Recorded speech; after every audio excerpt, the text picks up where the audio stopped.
Hello दोस्तों, मैं ब्रजेश कुमार पटेल आप सभी लोगों का पीके सुपर एकेडमी में स्वागत करता हूं। जैसा कि जान रहे हैं कि हमने अगले क्लास में आप लोगों को संविधान का विकास, संविधान का निर्माण और संविधान के भाग और संविधान के भाग में क्या क्या दिए गए हैं, कितना एक भाग में कितने अनुच्छेद से लेकर कितने अनुच्छेद हैं, इन सब के बारे में बताया था। अब आज जो है, आज के क्लास में हम संविधान की अनुसूचियाँ क्या हैं, उन अनुसूचियों में क्या क्या मेंशन है, इनके बारे में पढ़ेंगे। संविधान के अनुसूचियों से बात करें तो वनडे एग्जाम में बहुत ही क्वेश्चन पूछे जाते हैं। हर एक एग्जाम में एक आध क्वेश्चन तो आ ही जाता है संविधान की अनुसूची से, इसके संविधान संशोधन से और इसके अनुसूची से। अनुसूची से संबंधित संशोधन भी बहुत इम्पोर्टेंट है। तो आइए देखते हैं संविधान की अनुसूचियाँ। अनुसूची को हमने इस चार्ट में यहाँ पर मेंशन किया है कि जो अनुसूचियाँ रखी हैं यहाँ पर, और उसके बाद कौन कौन से विषय हैं इनसे जुड़े, उन सब के बारे में हमने आपको बताया है। तो देखिए, प्रथम अनुसूची की बात करें तो प्रथम अनुसूची में राज्यों के नाम, उनका राज्य क्षेत्र था, ये फर्स्ट पॉइंट है और ये सेकंड पॉइंट है। राज्यों के नाम तथा उनके राज्य क्षेत्र क्या होंगे, इसके बारे में बताया गया है। प्रथम अनुसूची में राज्यों के नाम और उनके राज्य क्षेत्र क्या होंगे, इसके बारे में बताया गया है। संघ राज्य क्षेत्रों के नाम और उनकी सीमाओं के बारे में बताया गया है।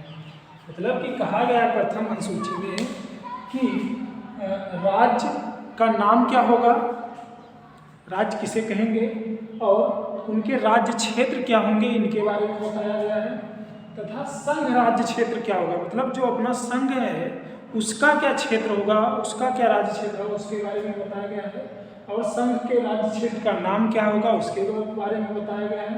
तथा उसकी कहाँ तक की सीमाएं होंगी, ये सब प्रथम अनुसूची में बताया गया है। आइए देखिए, दूसरे अनुसूची की बात करें तो दूसरे अनुसूची में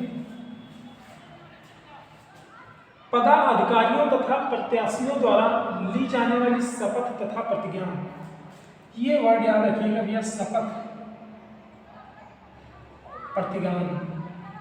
मतलब कि जो पदाधिकारी होंगे, जैसे कि हमारे यहाँ के राष्ट्रपति हो गए, प्रधानमंत्री हो गए, प्रधानमंत्री के साथ जो संसद में प्रत्याशी हैं, जो कि इलेक्शन वगैरह लड़ते हैं, इनका चुनाव होता है, वो सभी लोग शपथ कैसे लेंगे, ये अनुसूची 3 में मेंशन है।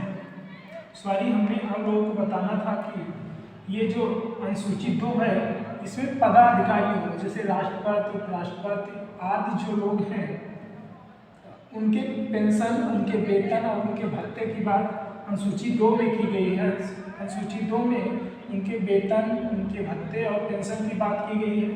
अनुसूची 3 की बात करें तो अनुसूची 3 में प्रत्याशियों द्वारा ली जाने वाली शपथ की बात की गई है, प्रतिज्ञान की बात किया गया है।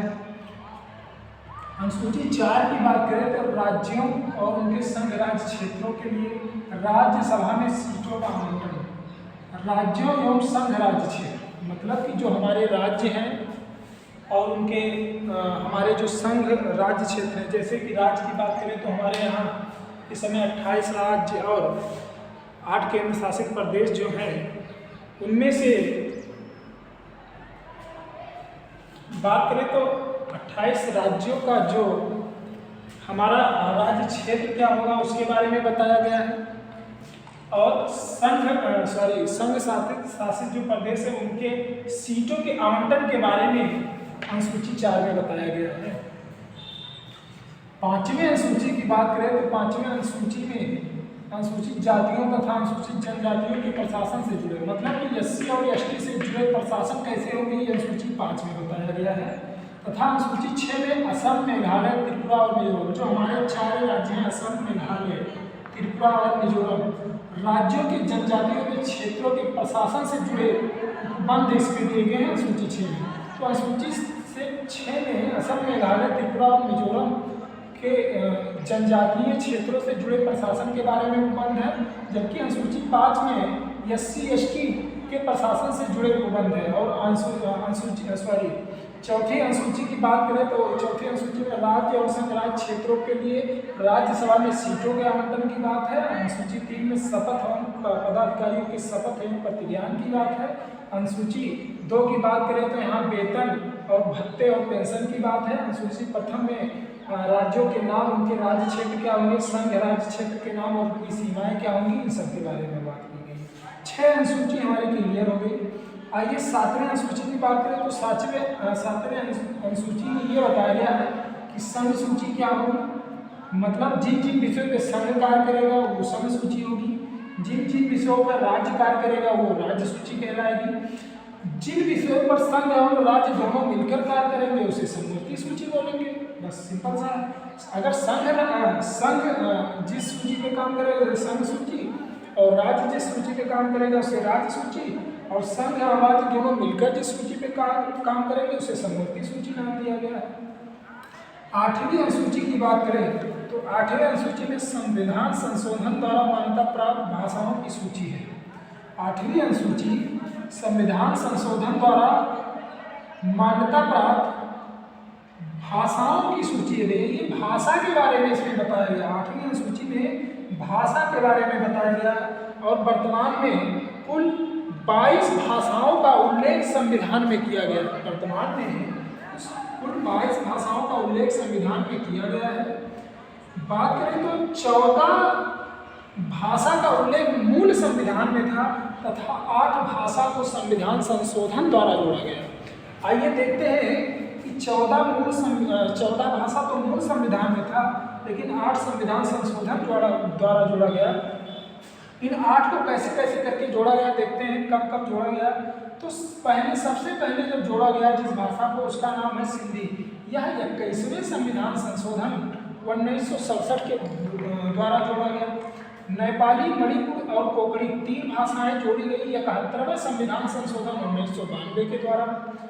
बोडो, डोगरी, मैथिली और संथाली को 92वां संविधान संशोधन 2003 के द्वारा जोड़ा गया।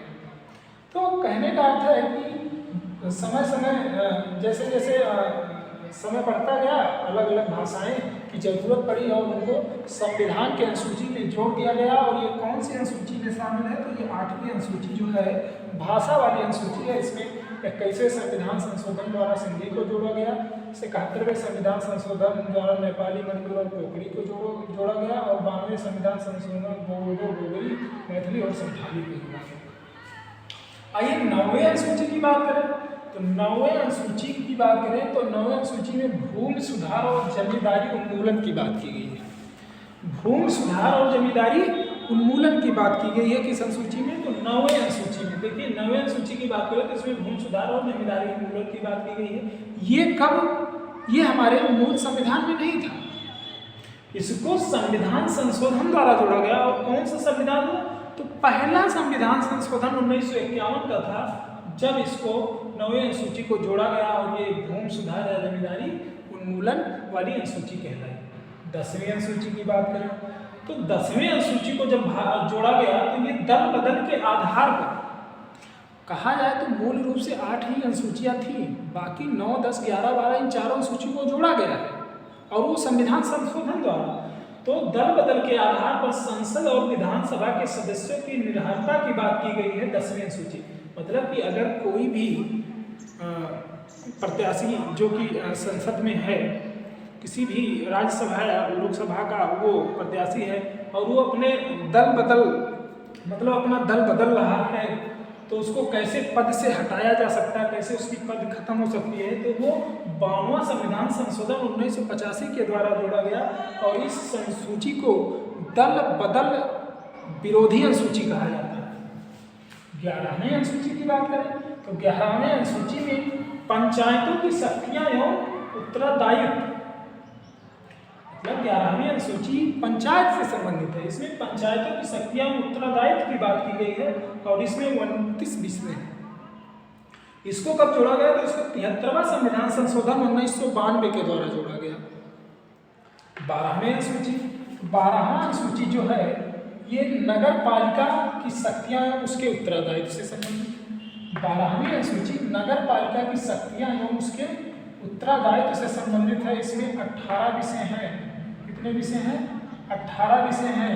इसको 74वां संविधान संशोधन 1992 के द्वारा जोड़ा गया। 12वीं अनुसूची नगर पालिका की शक्तियां एवं उत्तरदायित्व से संबंधित है। इसको कैसे, इसमें कितने विषय? 18 विषय हैं। इसको 74वां संविधान संशोधन 1992 के द्वारा जोड़ा गया। तो ये 12वीं अनुसूची को 74वां संविधान संशोधन 1992। तो हमने आपको बताया कि ये अनुसूचियां पहले तो हमारे मूल संविधान में सिर्फ 8 अनुसूचियां थी। जैसे जैसे जरूरत पड़ी तो अनुसूचियों की संख्या बढ़ानी पड़ी और उसको संविधान संशोधन के द्वारा जोड़ा गया। तो ये यहाँ से क्वेश्चन इसके विषय से और अनुसूची से पूछे जाते हैं क्वेश्चन कि ये कौन से अनुसूची से संबंधित है ये सब। तो फिर से आइए रिकॉर्ड करवाते हैं आपको। प्रथम अनुसूची की बात करें तो राज्यों के नाम, उनके राज्य क्षेत्र, संघ राज्य क्षेत्रों के नाम और उनकी सीमाएं से संबंधित है प्रथम अनुसूची। द्वितीय अनुसूची की बात करें विभिन्न पदाधिकारियों के वेतन, भत्ते एवं पेंशन से संबंधित है। तृतीय अनुसूची की बात करें तो पदाधिकारियों प्रत्याशियों द्वारा ली जाने वाली शपथ एवं प्रतिज्ञान से संबंधित है। चौथी अनुसूची की बात करें तो राज्यों और संघ राज्य क्षेत्रों के लिए राज्यसभा में सीटों का आवंटन। पांचवी अनुसूची में अनुसूचित जात तथा अनुसूचित जनजाति के प्रशासन से जुड़े प्रावधान। छठवीं अनुसूची में असम, मेघालय, त्रिपुरा, मिजोरम राज्यों के जनजातियों के क्षेत्रों में प्रशासन से जुड़े उपबंध।